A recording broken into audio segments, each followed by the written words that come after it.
All right. So, welcome to Workshop 8, Digital Audio, Not Just Techno. We have some special hello to everyone out there watching this workshop. We're excited to have you here.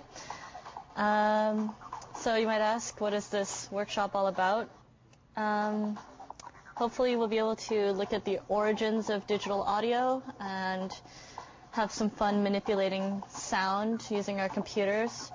We'll be reviewing some common audio formats, some players that you might use, typically use software, that sort of thing. And hopefully by the end of today, you'll be able to work on a project and ideally take home a CD with you. Just so you know what's going on this other screen here, it's just a little toy that I have called Groove Maker. It was made by a company called Cakewalk. It's no longer really in existence, but it's just a fun little toy that lets you DJ, make your own electronic songs on the fly.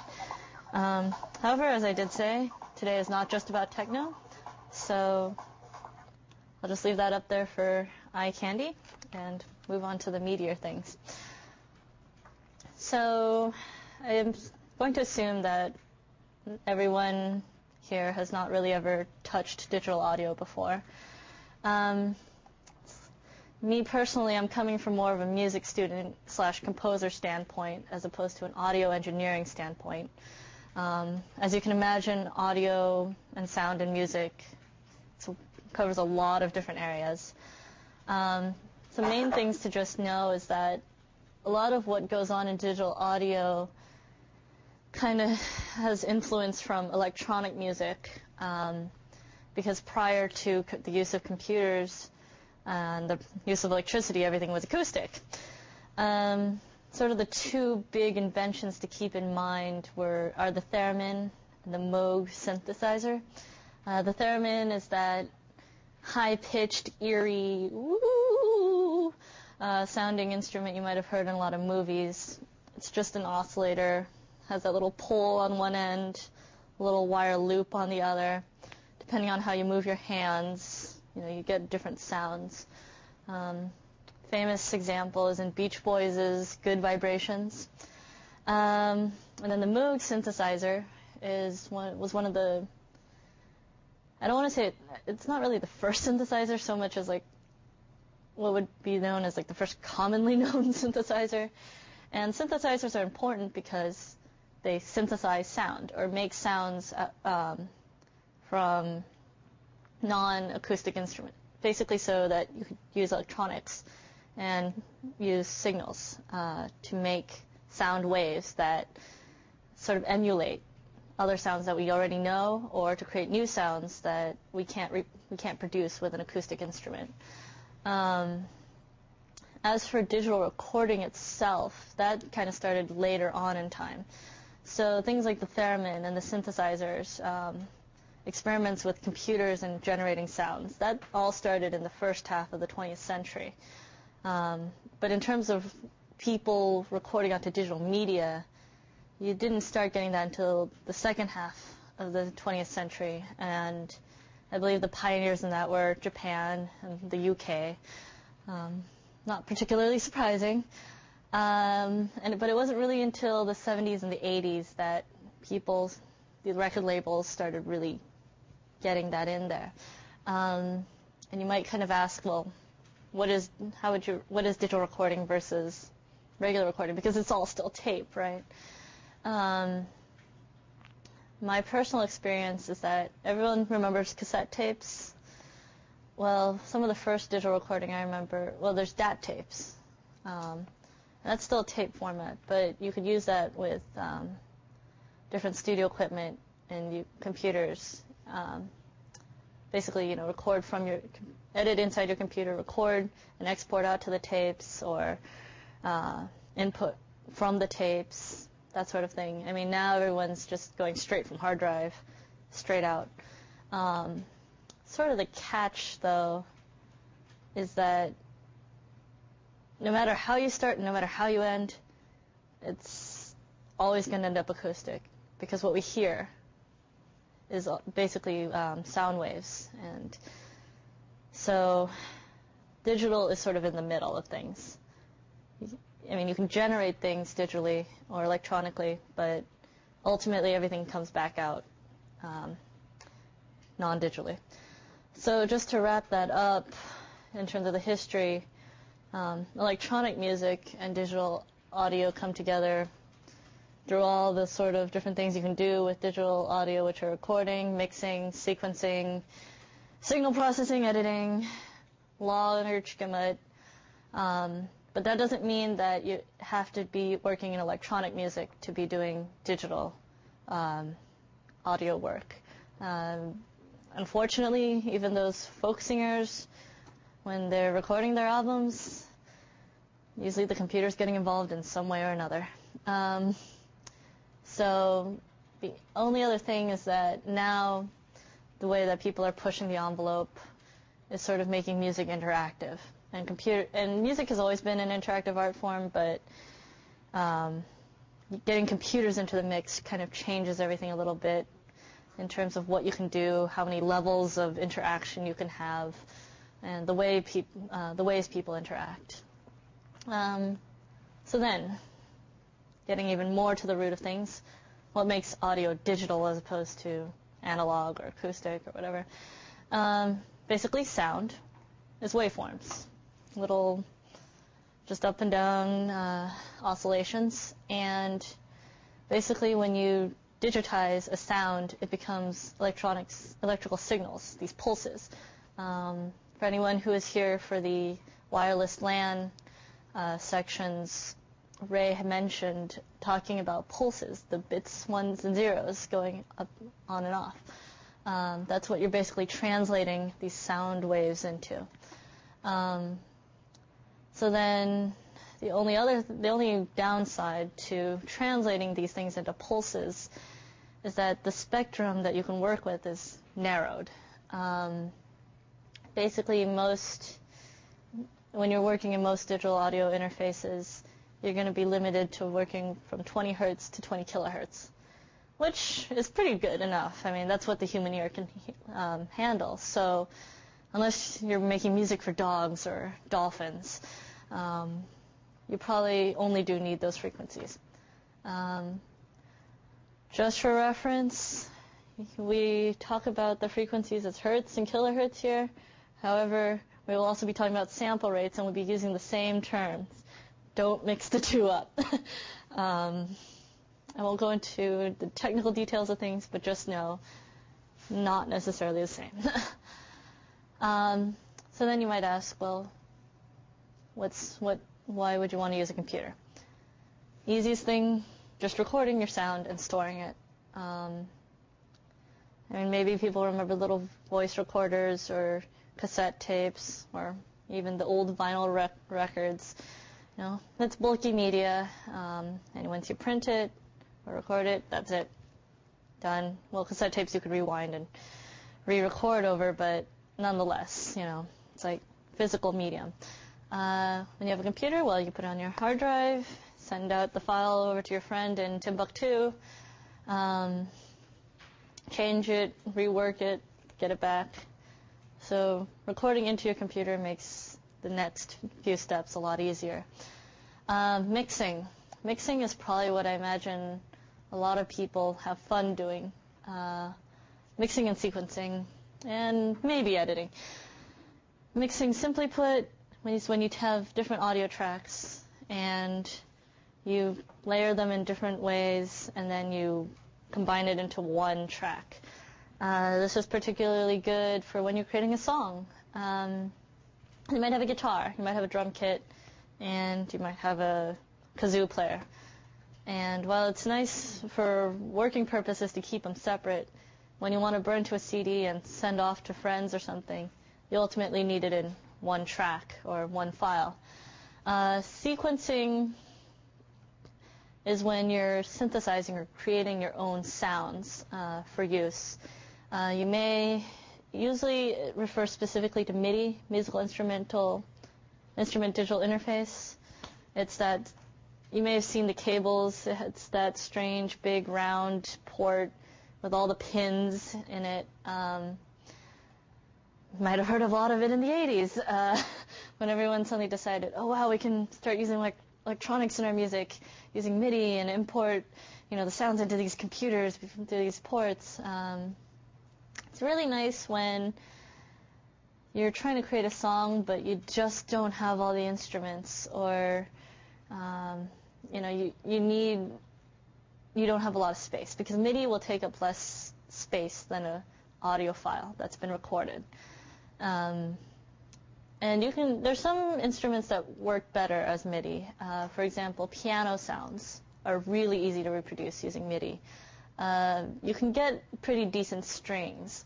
What tend to sound a little funny are horns, for some reason. Things like horns. Drums are very easy, although ultimately with all MIDI you end up having to go back and retweak them to make them sound a little more like acoustic or audio instruments. But they're kind of important in terms of video games too. So just a little bit of trivia. Editing is sort of a very practical thing to do. It's the actual. Here I've laid it out as the changing when an audio file or sound starts, stops, how long it is. Really, most of the time, though, processing and converting end up getting done at the same time that editing happens. And that's when you change how loud or how soft your file is. If you're going to fade in, fade out. If you're going to warp it somehow, make it sound like it's an echo, or make it sound like you're in a totally echoless room. And then you typically end up, after you're all done with that, converting the file into something usable, because normally I personally edit in, say, a WAV format, but if I wanted to share something, I would probably want to convert it down into an MP3 format, just because it's smaller than a WAV format. Or if someone gave me something in an MP3 format, but I need to burn it to a CD, and I have to convert it so that it's a track that's playable on a CD player.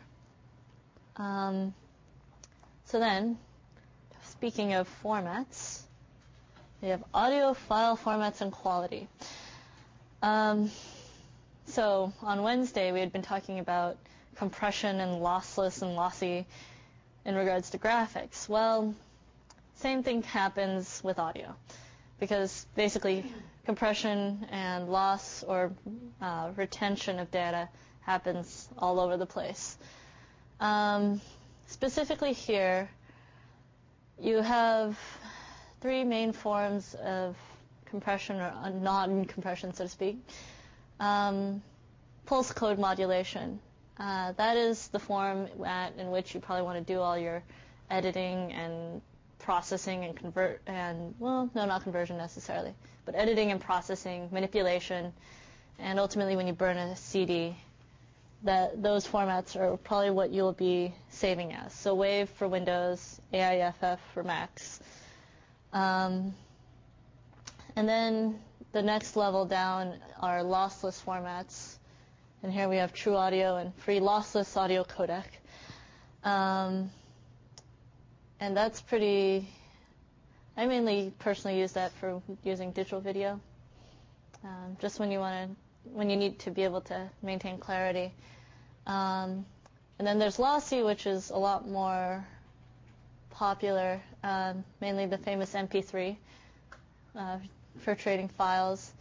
WMA and other codecs, I would say you might use them on your players. They're just different ways of compressing your file format sizes so that, maybe you just don't, maybe you need more, squeeze 1,000 songs onto a space that's really only can handle 500 songs. Well, playing around with the file format will help you out there. You can also manipulate all these other characteristics to play with that, but in general, those are the sort of main players in the formats for audio. In terms of quality, The two that you probably see the most are 44,100 and 9,600 hertz, also known as 44.1 kilohertz and 96 kilohertz. And that's just because, that 44.1 is for the audio CDs and 96 kilohertz are for DVD audio. Piece of trivia, videos of the week are formatted using 32 kilohertz for the audio. And then there's just a whole other range of spectrum. And just in case you're ever wondering why in the world you couldn't understand anyone over the telephone, well, just so you know, that has the lowest sample rate, hence the least quality out of all the different sample rates available. Is it possible to make your phone have better? I think I'm guessing that's a partial combination of the quality of your data connection plus the hardware you have, and especially with cell phones, really, literally the connection. But I'm guessing Skype might be the easiest way to possibly up your quality a little bit, although, I don't know, heard it can be pretty staticky too. Do you have a question? I was going to say, Skype even depends on your internet connection. Right, but yeah, just in case you were wondering, telephone and radio are at the bottom of the list. Unfortunately, I can't say I've heard much of a difference between a regular CD and a SA CD. But supposedly it's there. Supposedly. So, apart from that, we have bit rates. And I wish I could explain in great technical and mathematical detail sort of the main differences between, really the big difference between bit rate and sample rate, because it's so easy to just confuse them.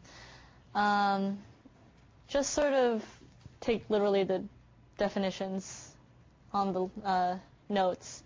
That sample rate are how many samples of the sound are taken per second. So every second when you're sampling, so sampling is to sort of just grab a chunk, literally a sample of the sound. Per second, that is what is going on. In terms of bit rate, that's how much, so if you're, say, using seconds as your per unit of time, whatever device you have, that's how much it's storing, how much data, so to speak, is being stored. So in class, David was talking about the online radios and how you had a choice of 32 kilobits per second or 96 kilobits per second or 128 up to 192 kilobits per second, and how there was an audible difference in between when the radio station was going at 128 to 192 kilobits per second, and how crackly and staticky it sounded at 32 kilobits per second. You have a loss of information when you have lower kilobits per second as opposed to when you have higher kilobits per second. And then decibels, in layman's terms, it's the volume. Now, officially, technically, it's not just the volume, but it's the easiest way to perceive it, in my opinion, because when you play around with the decibels on a sound wave, increasing or decreasing it is what makes it sound quieter or louder. Unfortunately, though, decibel is not restricted to audio alone. It's a term that's used in different areas of physics and science as well, so that's why you don't want to think of it as just decibel. All right, so that's all the technical details out of the way. We're going to go have fun now. So I'm going to quit out of this program. And what I'd like everyone to do is open up your browsers.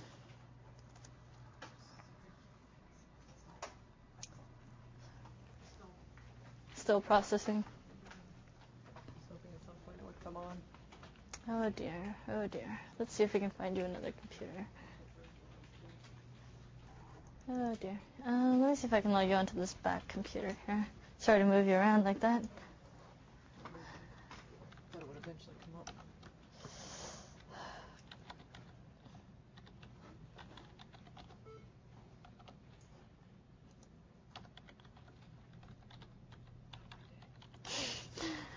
Oh, at least it's Saturday. Oh goodness, that's true. Okay, my apologies. My particular laptop is not online, so I'll have to use our lovely resident computer. And I would like you to see. I'm going to need to have everyone download a program called Audacity. For everyone out there, it's audacity.sourceforge.net.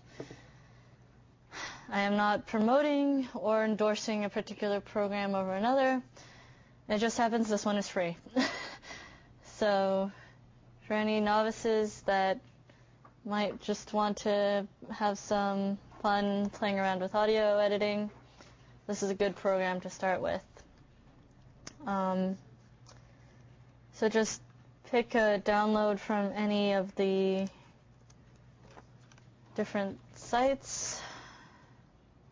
Let's go with Brazil today. It's going to take some time. It's rather nice because it's a small file. Save to disk.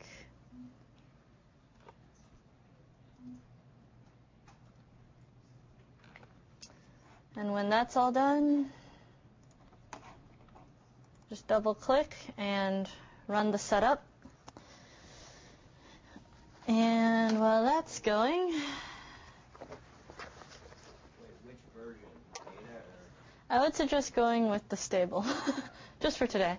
When you go home, I freely welcome you to choose whatever you like. Why does it give us all these locations? Those are different hosts for the program, so that because if the software was hosted on just one machine, and say maybe 500 people all at once wanted to use it, there'd have to be a lot of robustness going on. All right. Unfortunately, you are limited to my selection of music today, but please pick a CD from which to play with. Usually it does. Is it not working on here either? This is not a good sign today.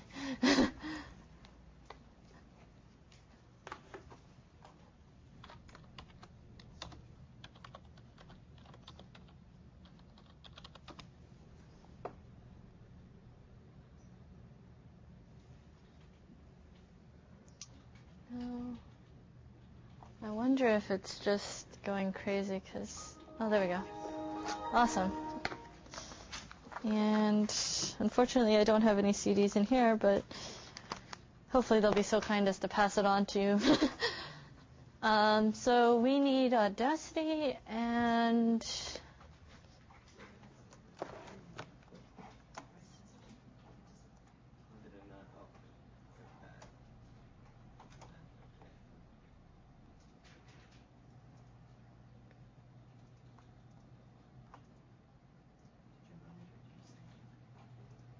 All right, this is good. All right, so while that's installing, another program we're going to be using today, it's up to you, you have your choice, of using Real Player or Windows Media Player. Or for anyone else out there, if you're a Mac user or you just like it, iTunes works for this other component. Just to summarize, what we're going to be doing is we're going to rip a track off of a CD, and then using Audacity, we're going to play with that audio track and allow you to edit it however you feel. And then once that's done, we're going to mix it back down and then export it and save and burn it to a CD. One thing we were going to do today was record a sound. Unfortunately, on these particular computers, I don't believe there are microphones. However, I can still show you how to record a sound, because who knows, you may want to do a voiceover and layer your voice over a track or something. So, how's the downloading process going? The download and install? Everyone It's downloaded. Have you installed it yet? Yeah. All right. Should I make sure we got everyone on the same page? I'm just I gonna. already put the CD in. Go ahead. Once you've picked your CD, go ahead. I'm going to.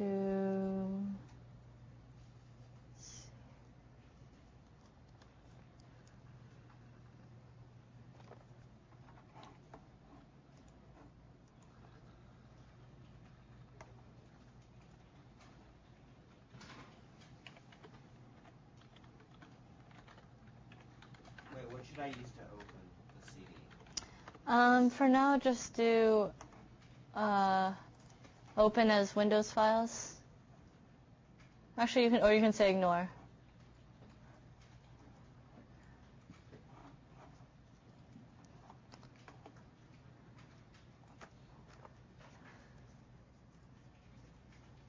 Let's see, I'm going to open up iTunes.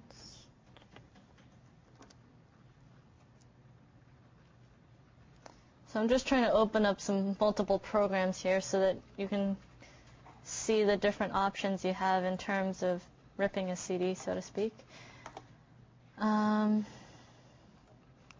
So the three programs that I mentioned, Windows Media Player, Real Player, and iTunes, I just mentioned because they're free. So they're likely to be on your computer depending on your platform of choice. We like to make things easy for everyone in E1. Yes. All right. Oh dear.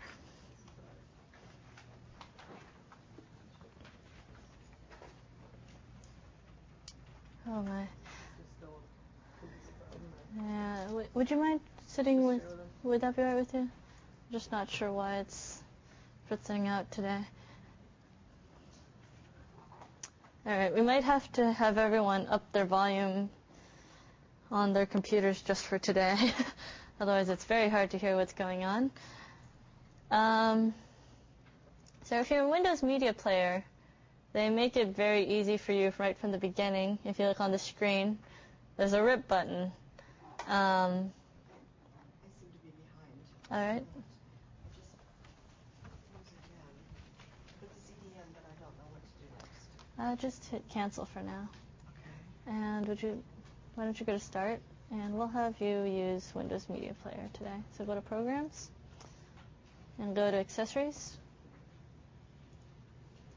and go to Entertainment and just go to Windows Media Player and just hit Next, Next, Finish, and we should be fine. So there's your RIP tab. All right. So in my particular case, I do not have a CD in any of these computers going on. But with Windows Media Player, there should be a RIP tab. And basically, you have a whole series of check marks. Deselect all of the ones except for the one track that you might want to work with. And today it really doesn't matter because you'll be changing it and manipulating it in many different ways. Let's see if I can just get these to be compatible. All right. Real Player is frozen on me, so we'll switch over to iTunes. Just go to now playing. All right. So for iTunes, oh my goodness, it's always easier when there is a CD in here. You'd go to File, Import. And actually, no, I'm sorry. Scratch that. Let me just grab a CD. Again, it's always easier when there's a CD.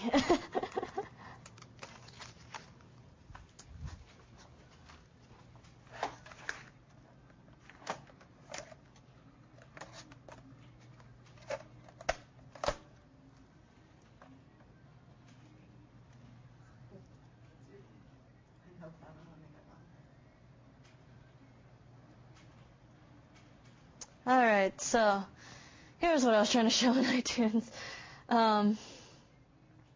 Just like in Windows Media Player, you get the track listings. You select however many tracks you want to import for that time. I'm only going to import one track for today. You go to the upper right-hand corner, you hit Import CD, starts importing a track to your library. Only tricky thing about all these things is you have to be able to later locate your file. In a Windows Media Player, it'll tell you where it's going in the lower left-hand corner, right here. In iTunes, it defaults to My Library under iTunes.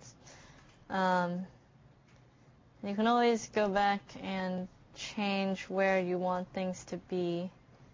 Let's see, Preferences.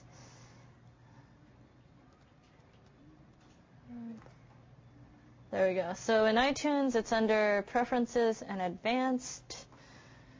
In Windows Media Player, let's see, so slick.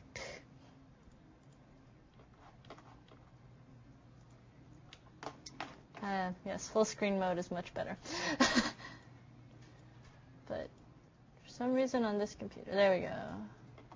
Let's see.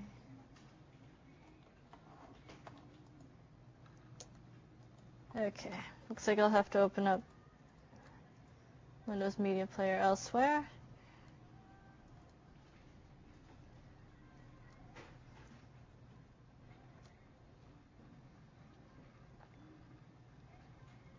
So this is an older version of Windows Media Player, not as pretty.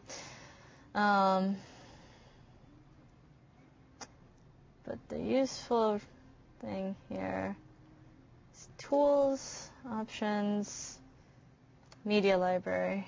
No, wrong area. There we go, Copy Music.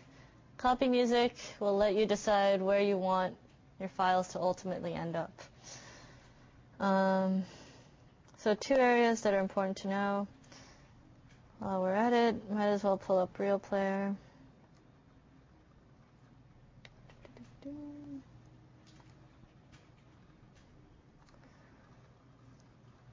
And again, you might ask, well, why would you use one over the other?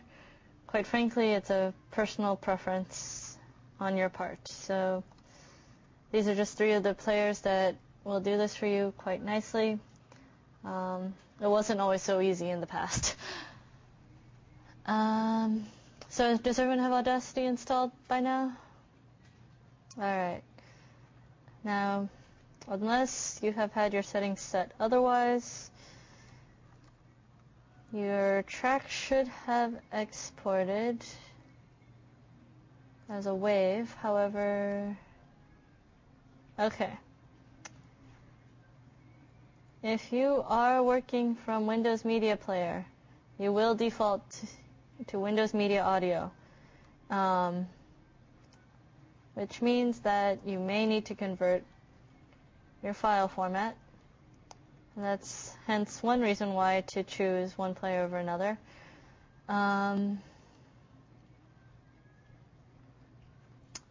With Real Player, you go to Tools, Preferences.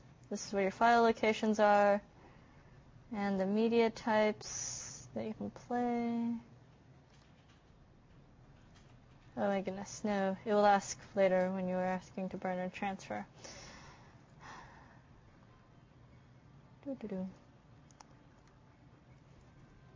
In any case,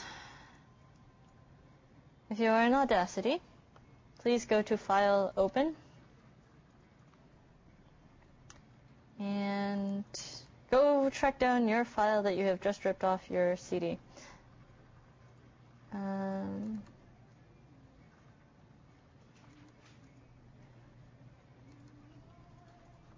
Just going. I can't find Audacity. I can't find where it was. All right. I mean, the folders of my documents, but. Did you install it? I think I did. I clicked on installing it. And it ran through the whole thing? Well, I didn't see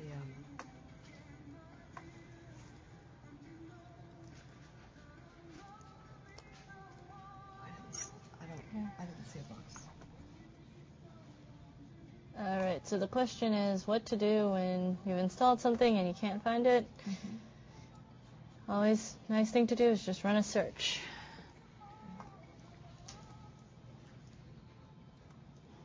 So type in Audacity.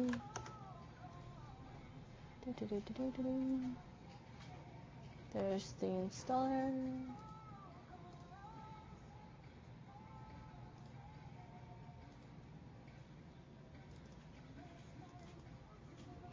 I'm not sure that it necessarily installed. So let's hit that again.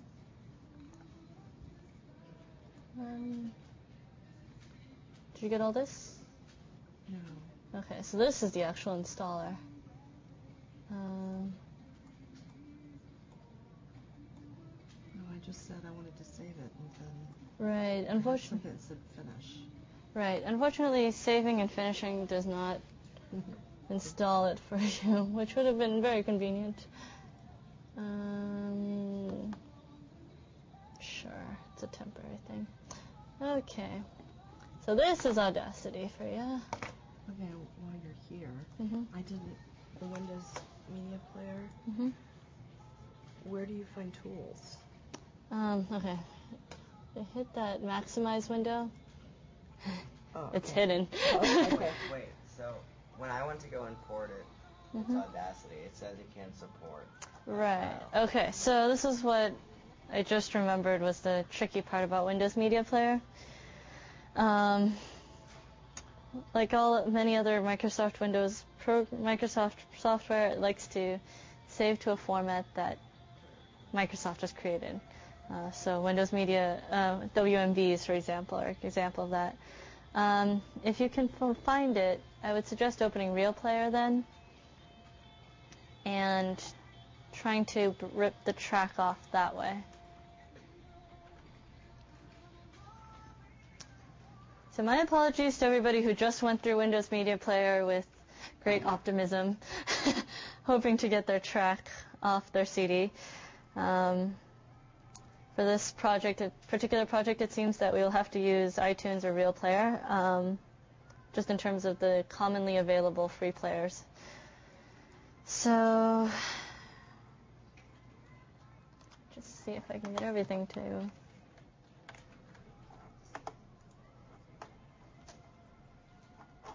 stop dying.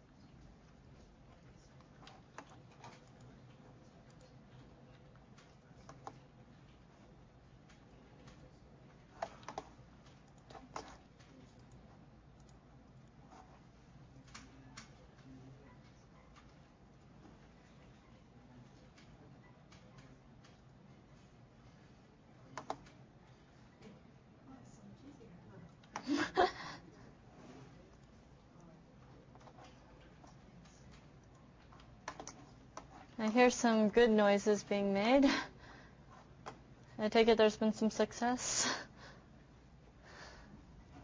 Just to check over there. Alright. Yes, the only catch to Real Player. Just hit basic setup. Actually, you might want to just run Real 1 Player. So, yes, there are two different things, Real 1 Player versus Real Player. So, go to Start. Programs, Accessories, Entertainment, Real 1 Player. You have to forgive me, it's been, I don't... So get rid of this, right? Yes, I'm not a frequent user of either player, so...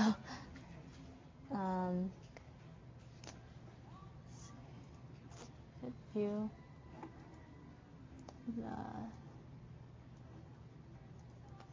burn transfer. So if you go to view and then you go to burn/transfer, dying out. Oh dear, let's go back. Technical difficulties, everyone. Mine seems to have disappeared. Right.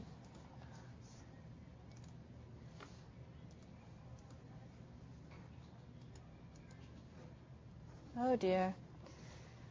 You Okay. have to close Windows Media Player in order for Real Player to work. I'm not Real really Player sure. disappeared. Just do that and see. I think this might be an interesting aspect of the actual computers we're working with. Let's say try one more time. Because the other option we have is to download and install iTunes if everyone has the patience for it. Well, I like that. I have iTunes at home. Alright, so actually it looks like it might be on here. So let's run a search from start for I iTunes. have iTunes, that's how I played this one. Alright, so let's run a search and find iTunes on these lovely Harvard computers.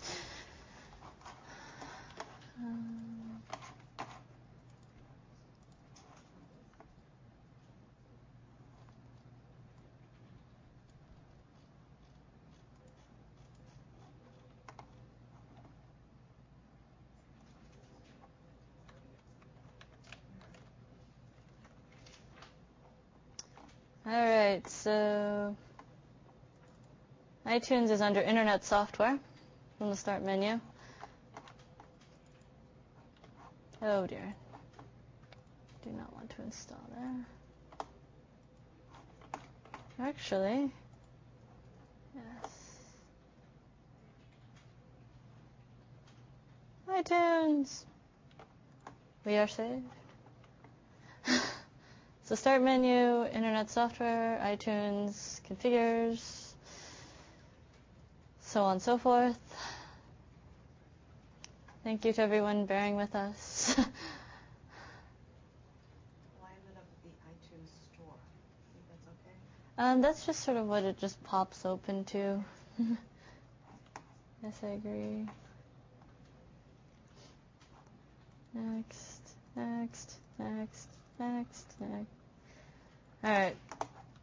No, alright, so to switch out of it, let's see, oh again, I need the CD. So in the iTunes, if you do happen to have a CD popped in, and under source, you should be able to click on audio CD, and then have that option of the tracks, the import CD.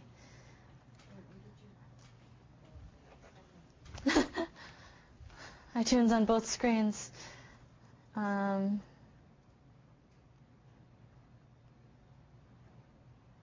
did you see source? Source is right here on the left side of the. It doesn't. It's just on my particular version of iTunes. It happens to say source. Yeah, 'cause we have a newer version. Yeah, which doesn't. Yes. On another version, it will not say source. So then we can click on our. Oh,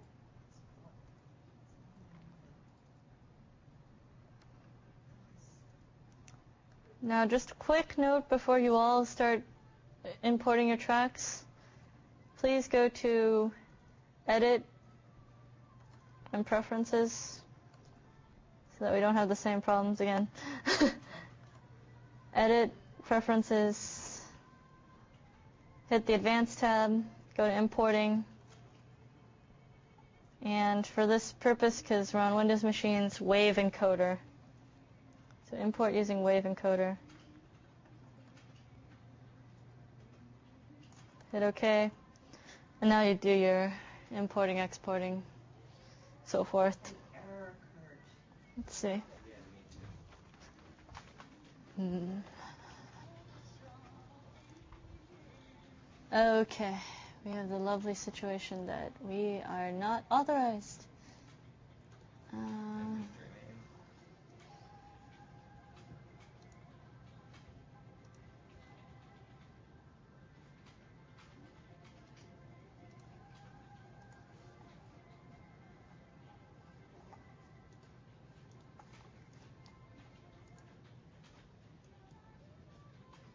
go.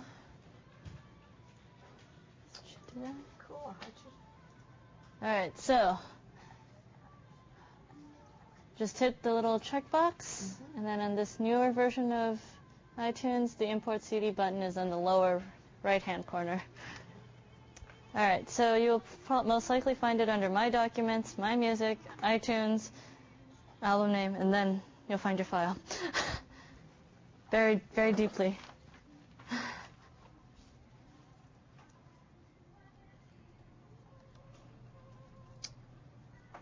All right, so assuming we all have our tracks now, and assuming that we have Audacity open, we can go to File, Open, and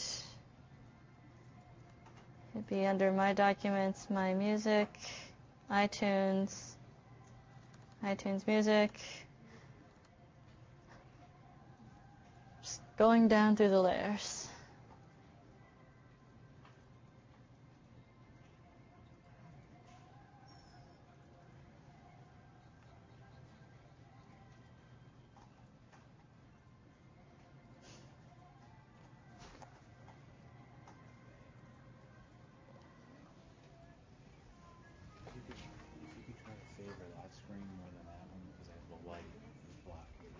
All right. So let's see. Just for all of you over there, I'm going to be switching screens in case you look up and get disoriented. That's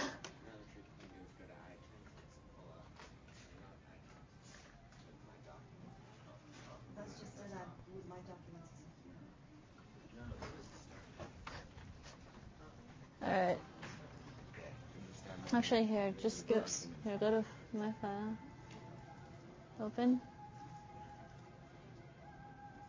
Oh dear.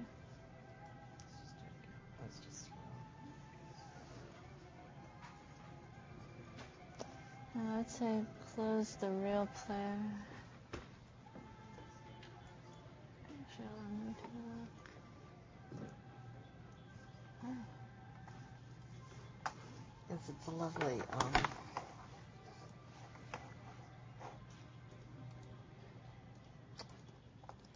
This computer really is just slow. I think it's because it's still playing the CD. Well, how about just? Sorry.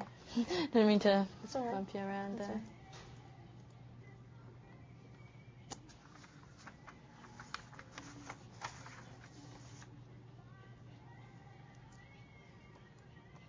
Oh, looks like we may have only one operational computer. Well, that's really terrible. Yeah, it's really. But it was working a few minutes ago. There you go. I just simply couldn't. There's no My Documents folder that I can see.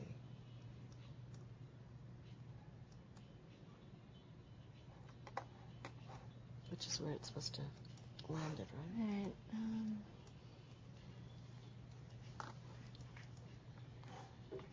Just wondering why this particular computer is freezing so badly.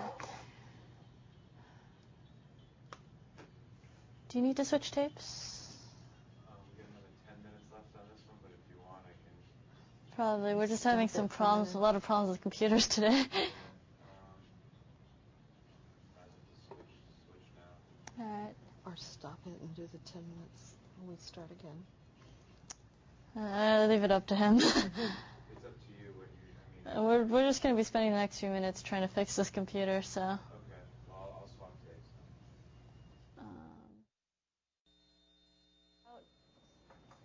Nice thing about Audacity is that it kind of just does a lot of these one-click processes that otherwise require a lot of different tools. So the easiest one I can think of is fading in and fading out. And to do that, select a certain portion of your sound wave just by click and highlighting. And then go up to Effect, and in this case, hit Fade In. And you'll notice what it does to the sound wave. It shrunk it down at one end, then slowly opens it up to the rest of the track. This particular track, you can already see that they did a very nice fade out at the end. But maybe you just want to be a little strange and fade out in the middle. So again, you would highlight, and then you'd go up to Effect, you go to Fade Out, and boom, it would generate that for you. Wait, I can't click mine. Like, it's all white. Alright, let's see here. Alright. There you go.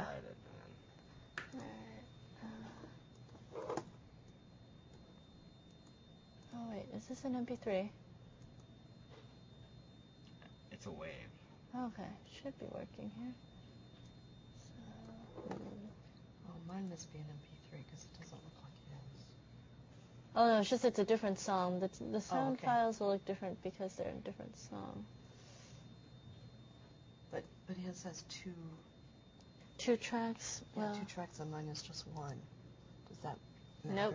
You've got 2 tracks. In case you are wondering, though, if you see only 1 track, you're probably working in mono. Whereas if you have 2 tracks, you're probably working in left and right stereo. Okay. And you can see that right in the corner of the upper right-hand corner of your file name. It would say stereo. Let's try closing out of this.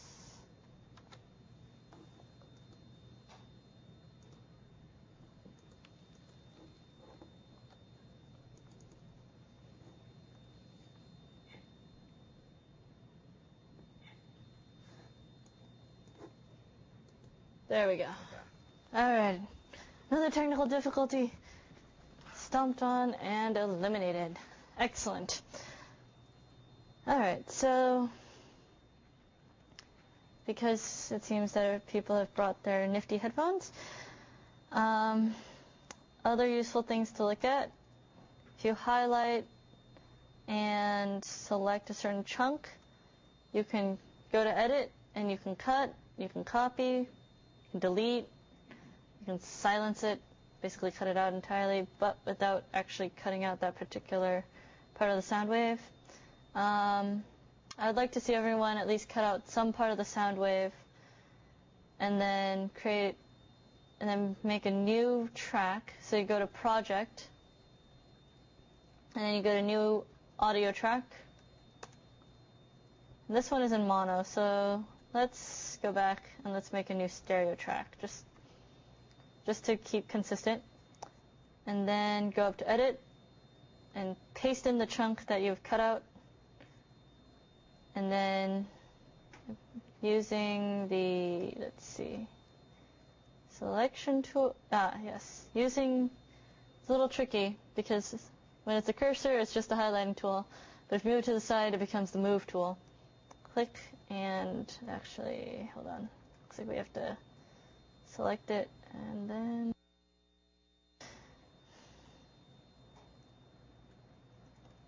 okay, here we go. Click, highlight, hit the time shift tool, then move the chunk of audio around anywhere you like. And maybe you might want to paste it again. And then you have it running around together.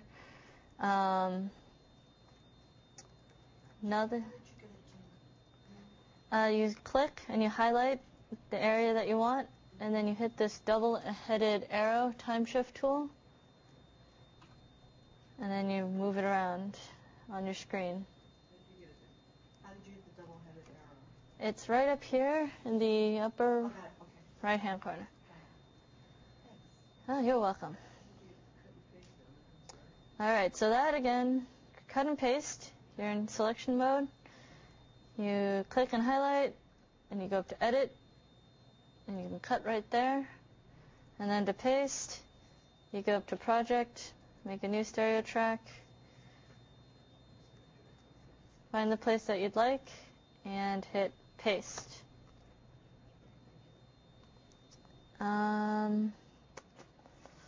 Let's see. Now, if we all had microphones built in, we could go to the Start menu and go into Accessories and go into Entertainment and go to the Sound Recorder. This is a program that just comes free with your copy of Windows. And if you have a microphone, you just hit the record button, say what you want to say, or record whatever you want to do. You hit stop. You save as a WAV file wherever you'd like to. I'm going to just save this under my documents, under my music for now. I'll call this a test. And if you notice, you can change your format. How nice of them. Unfortunately, you can't. You're still only going to get telephone quality or radio quality audio at best, but it's free which is good for now. And then you just go and select where you'd like to insert this in your project in Audacity. And you can, let's see, import audio under project and hit test, open, and they placed it down here. It's very, very tiny compared to the rest of this project. So here it runs around. Other things that are just very basic. If you notice with this particular audio file, it's threatening to it just gets clipped off the edges. So let's just make that sound a little quieter. So let's just go to amplify under effect. And the word amplify is very misleading, but this is where you see the decibel term. To make it louder, you want to keep the amplification in the positive numbers. Make it smaller, you want to make it in the negative numbers. Hit OK. It'll take some time to process, and oh my goodness, it got very quiet. Other fun effects are change your speed, change the tempo, which not quite the same. Speed will change both how fast it's going plus the pitch. That's why you get that Alvin and the Chipmunks effect sometimes when you fast forward a tape. Whereas just changing tempo will just shorten the duration of your track without necessarily pitch shifting the sound. Noise removal is always nice, but it doesn't always remove all the noise you want. Crossfading is very handy if you have several tracks or different chunks of tracks and you want to make smooth transitions between the two. So it's literally taking, if you think of volume as a line that's going through all of these, it'd be taking the volume of one, taking the volume of other, and going like that. So you have a smooth transition. So as one's getting louder, the other one's getting equally quieter.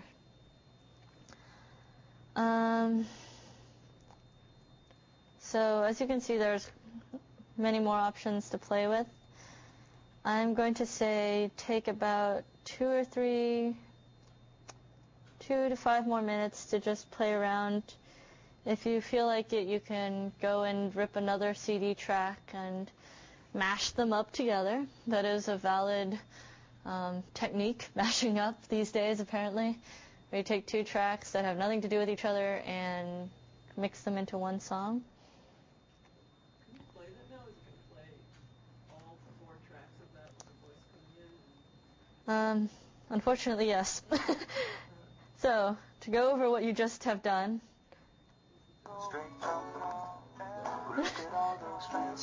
so you get a little bit of weird echoing because you have the same thing playing over each other. And you're not going to really hear that voice sound because it's so quiet compared to the original track. But, yep, it plays everything. It will play everything. Something else you might have noticed is here you can play with the output volumes as well as your microphone volume. Sometimes you won't always be importing in via microphone.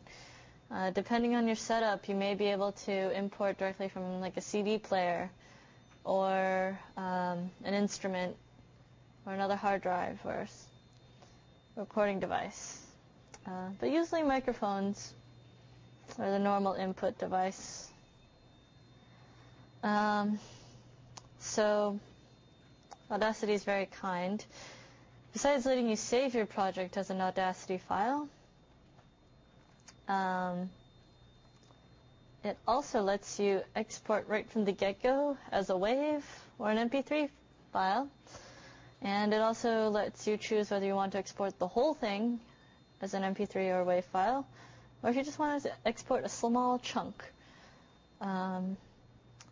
Means you have to do less fiddling around. I will show you another program later that looks similar to this, but gives you a few more options to play with that. But whenever you are done, just hit export as WAV. And you notice it says your tracks will be mixed down to 2 stereo channels. So, appearance of our term of the day, mix. And just hit save, and it will save it as a WAV file for you to burn to CD. So I will come around with 2 blank CDs well, not 2, but a blank CD for each person to burn their so-called masterpiece.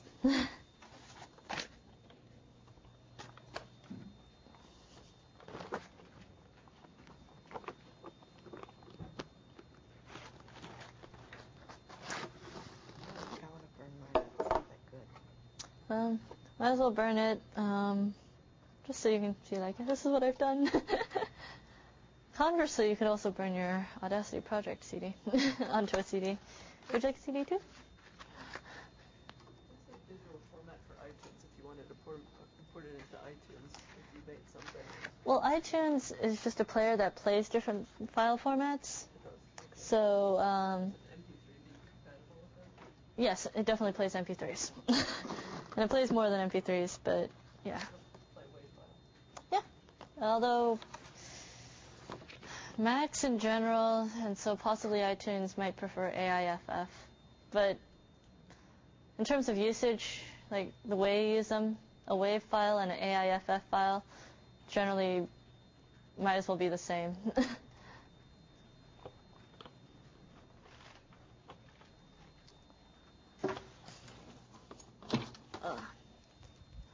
So, just to keep everything easily kept in our heads, if you go back to iTunes and you've popped in a blank CD, which I shall do in a minute,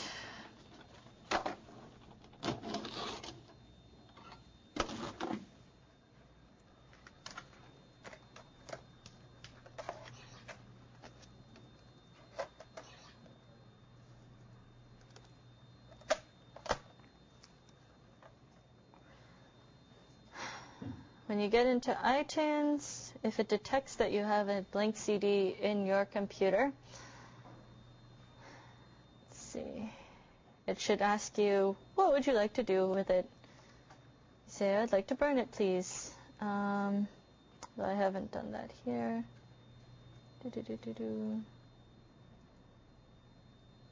Oh boy. Let me do that one more time.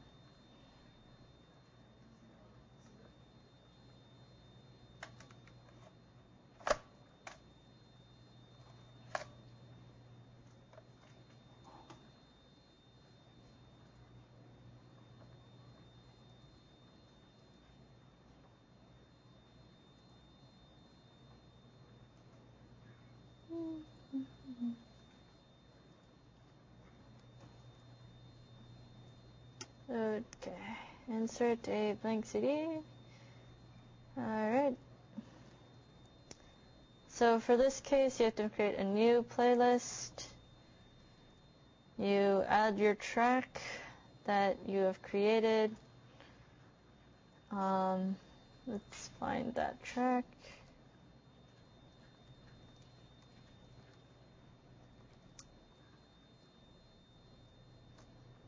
could drag it in there. In this older version of iTunes, your burn disk icon will appear in the upper right-hand corner. In the newer version of iTunes that you may or may not have, you'll find it in your lower right-hand corner. Conversely, in Real Player, the burn transfer interface will look a little something like that.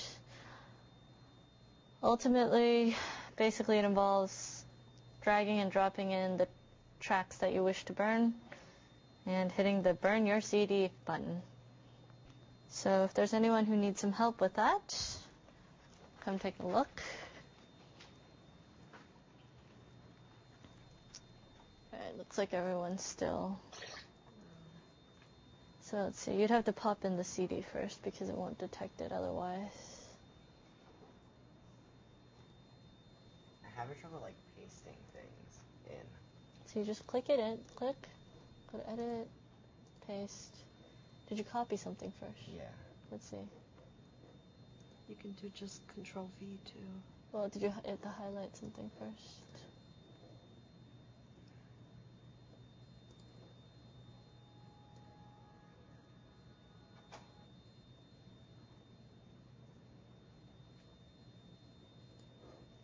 So go to, oh, that's just, alright, just copied it. Hit click, and, oh man, really just doesn't want to, let's see, wait, oh I see, let's go to project, make a new audio track, then go to, and hit paste now. Oh, still doesn't want it.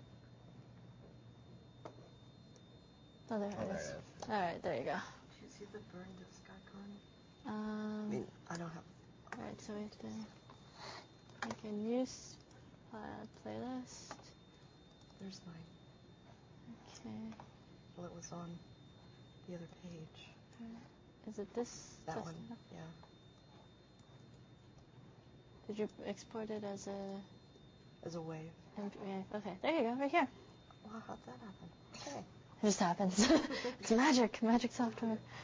How's it going? I'm having trouble. I imported this file. Maybe it's in the wrong format. It's in M4A. Okay, so that was the format we were having a problem with. Okay. That's the Windows Media Player That's why format. it's not working. Okay. Yeah. Okay. This one's. I thought those were iTunes. They were so open in iTunes. Alright. If you're in iTunes, you can determine how you want your files to be exported. Let's see. These are the things that I have in iTunes. There we go. That one of those should work quite well. It says no disk burner. Oh wait, hold on. Let's see. Oh, no, this should be a recorder. Disk burner, software, found.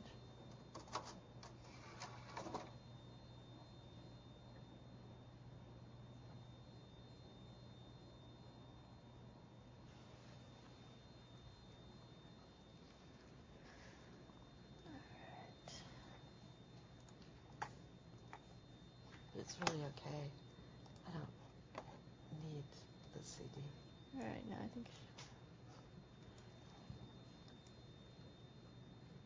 Let's try that. Oh dear. Alright, well, worst comes to worst. If iTunes will not burn your CD, we can always fall back on the old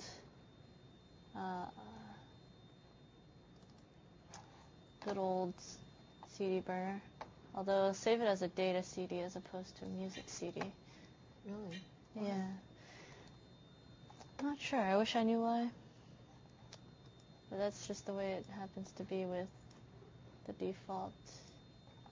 So in this particular case, I want to burn it. It's because it knows. Where did you save it to? Do you remember? There it is. Okay, I see. That's not really a valid WAV file. Because it has a space No, the size is very small. Oh. 1 kilobyte is usually not the average. What's this, right? Well, not sure what happened earlier, but that definitely was probably not it. That's probably one of the difficulties encountered. Well, that's good to know. Better luck. All right.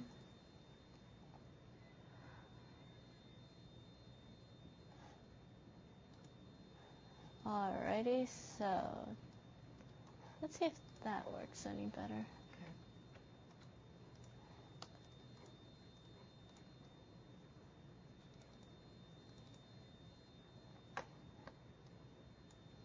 There we go. So you noticed earlier the time said not available. Now there's actual time. Okay. So let's see if this does the trick. Oh, no, it still doesn't do the trick.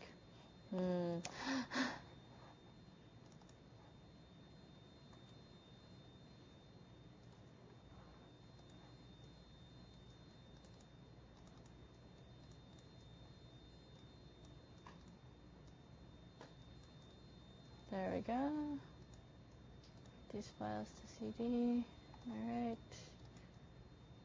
Oh, okay. So CD Writing Wizard, in this day and age, will let you choose whether you want to make an audio CD or data CD. Okay.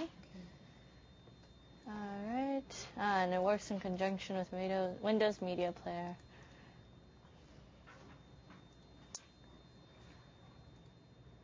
So in some cases, you might just need to have all three players available.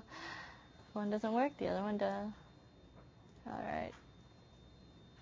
Oh, Bosh. There are But things. maybe it's done. No, it wasn't. Didn't quite burn yet. Yes, please get rid of that.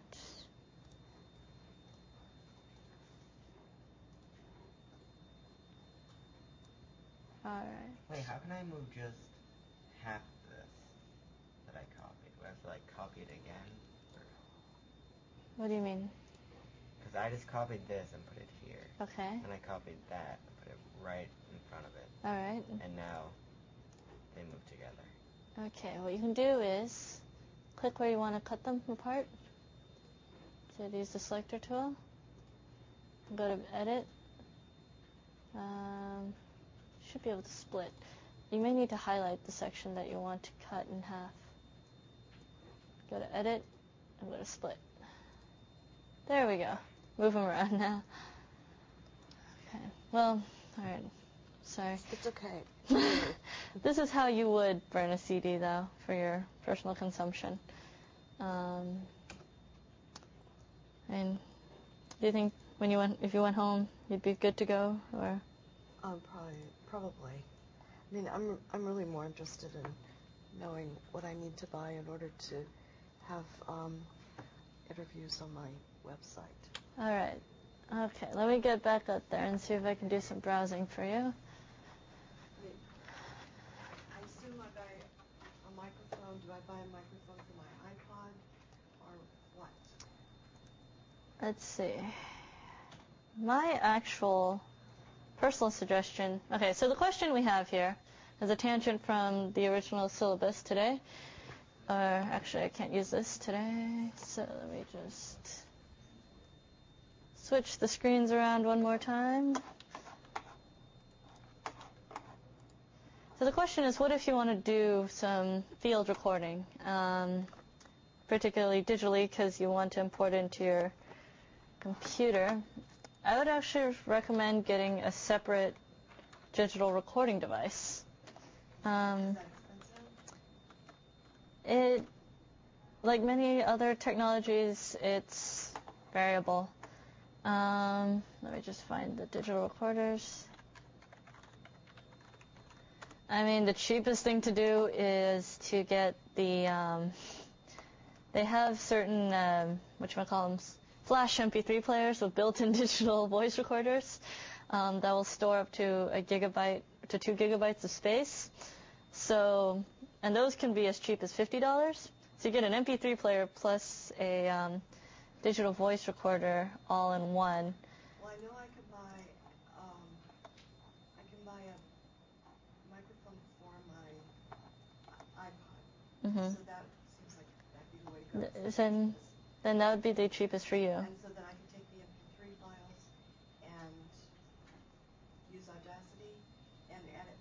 What I want to do, I want to be able to interview people and then listen to the interview and decide which pieces of what they say I actually want to have on my website. All right, so then what you would do is once you have the files from your interview, take them off your iPod just like any other data file, and then open them up in Audacity, take a listen through each file, cut and edit the parts that you don't want, or maybe you want to move them around. Perhaps you might want to put some of the interviews together. So again, you could do all of that through Audacity. So the first step is having some sort of input device. So in your case, a microphone for your iPod, and then moving next, importing them into the editing software, which is Audacity, and then finally exporting back out in a file format. And since it's for your website, you're probably going to want to, I would say, keep it to something like an MP3, something small.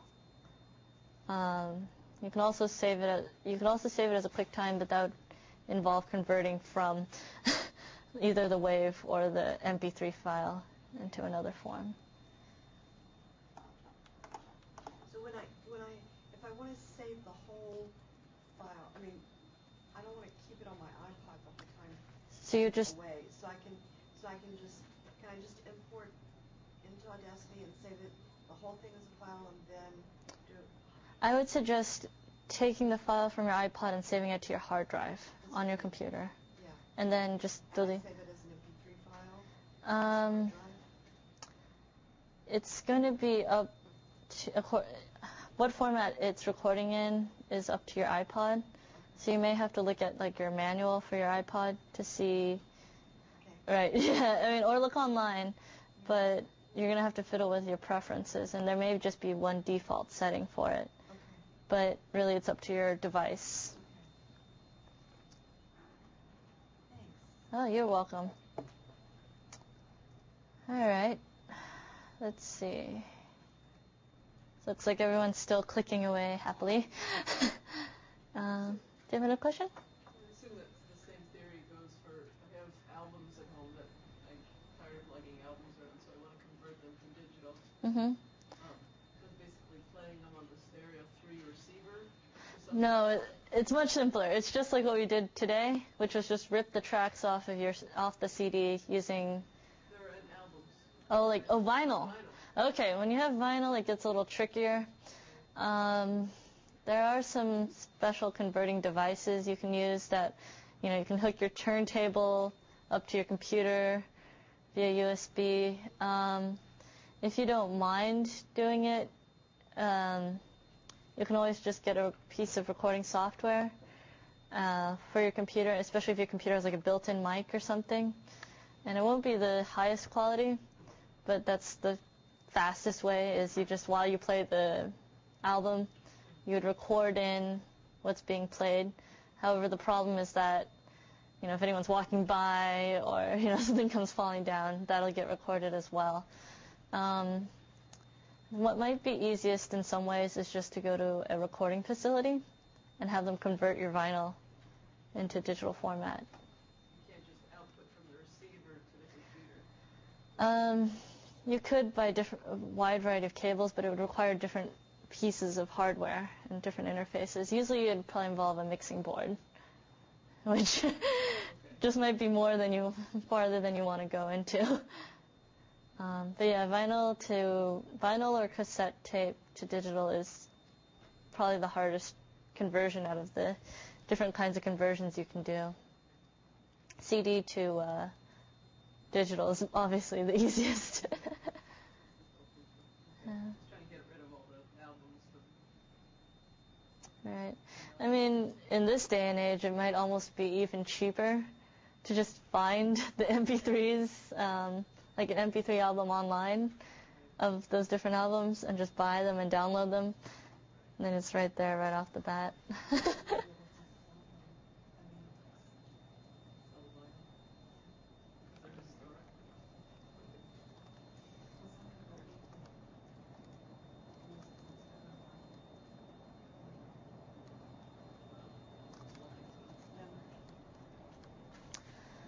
All right, so just to wrap things up, just wanted to show you a few more pieces of software that we haven't had a chance to actually work with today, but you might have some interest in playing around with them. One of them is a program called Acid. It was originally made by SoundForge, and now it's currently owned by Sony, or Sonic Foundry, I'm sorry. SoundForge is one of the programs that they made. But Acid Pro is what they call a piece of loop-based software. So you have a whole bunch of little loops or little audio files like this, and they just repeat over and over and over again. There's little samples of tracks. And these sort of programs are particularly fun because you can just make different layers of audio and make a little song out of it. And because the loops are usually so short, there's a lot of variations as to the different kinds of songs you can make. In fact, something that's really popular are remix contests where people release the different loops that went into a song that is known and then have other people rearrange them in a way that sounds fresh and new or sounds nostalgic. And this one is definitely available as a free download. Other ones that are available that I don't have for display are Apple's GarageBand, so it'll come with your Mac if you have one. Also, Fruity Loops, which is another oldie/goodie that's also sort of involved in the loop-based software craze. Another one that I have on here, we talked about sequencing and also just sort of doing generating of audio information. And one program that I kind of put into the quote-unquote pro category is Cubase, and this is a fairly old version. But as you can see, besides having your audio tracks, you have your MIDI tracks available, and the different options you have in terms of things like virtual instruments or a MIDI track mixer separate from your audio mixer, having a virtual mixing board. This basically just recreates a studio environment for you, but all in the ease and convenience of your computer. Usually these kind of programs are still used in conjunction, though, with the physical mixing board, speakers, racks, etc. Lots of hardware involved, but it makes it easier in that it kind of condenses everything for on-the-go work. So you have to have all the hardware to use? No, and that's the nice part, is that it will work with all the hardware, but you don't need it, which is great. Now, we used Audacity today. I personally like to use Cool Edit Pro, which is now known as Adobe Audition. And if you think about it, it looks kind of similar to Audacity in the sense that you have your space for tracks, you have your effects, you have generate, silence, edit, etc. Just all the options you had in Audacity, but you have several other options on top of that. Let me just toss in a file there for you, just so you can get a sense of what's going on. And also just, the user interface is different. Again, this is an outdated program, so... And what did you say it's called now? Adobe Audition. And you can download that as a free trial online. Something kind of interesting with this one is that as you play it, You get to see all the levels. You can infinite loop it, play to end and stop, etc. And when you save it, you can, let's see, just want to make sure I've got the right one here.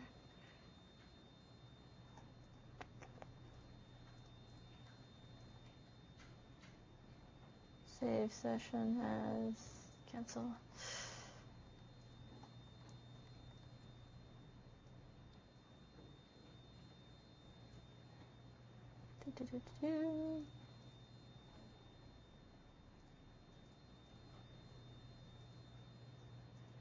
Oh dear.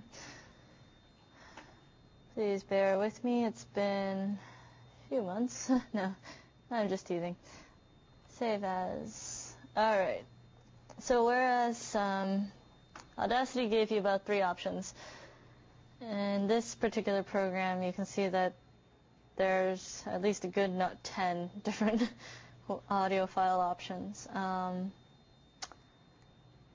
Again, I'm thinking that for your average user, a WAV or an MP3 file or AIFF will be plenty fine. But in case you really need your options, this program will supply them. And in terms of a player that we did not take a look at today, there's the player that, in my opinion, came out right around the time the MP3 craze really started hitting us, and that is known as Winamp, the Llama. And it's pretty much just like the other players that we saw, in that you have your playlist, you have your controls. In this case, you can add different plugins, change the appearance of your player. What's kind of fun is that as an equalizer, so if you're the kind of person who likes to adjust how your audio comes out, you might have lots of fun with that. But that's just one of them. And finally, I mentioned interactive music. And one of the programs that seems to be in wide use these days is a program called Max MSP. And the easiest way to think of Max MSP is sort of like a graphical programming interface, in that usually what people are doing are basically creating these instructions on how to process audio, whether it's taken this input here, output there. When someone hits this, make this noise. Here's a piece of video. When the video hits this point, I want the audio to go this and that, do this and that, and go up and down and go crazy. And so basically, you are essentially making a program, but without necessarily having to type in the lines of code. And so it gives you a very blank interface. And I actually don't have any projects to show you at the moment, but let's see.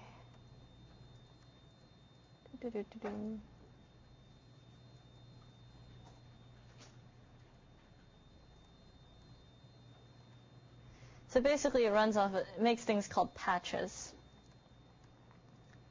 And you put in objects visually, and you connect them together via little inlets and outlets that hook up together. And it's available to try for free. And what's kind of fun about it is that you can get video involved, and you may see it used when you go out to a club or something. But yeah, so those are just some other programs that you might like to look at in terms of playing around with digital audio. And beyond that, if you go back to the course notes for this particular workshop, you can see the links and the lists, including things we've used today, as well as maybe just some There's a guide from Adobe, maybe how to buy some speakers. So now that you know how to manipulate your audio, how to present it at its finest. And if you've been trying to build your own computer lately, perhaps you might want to buy a new audio card just to get that full effect and get the full package. So if there aren't any other questions, I'll leave you to play some more with all this newfound knowledge.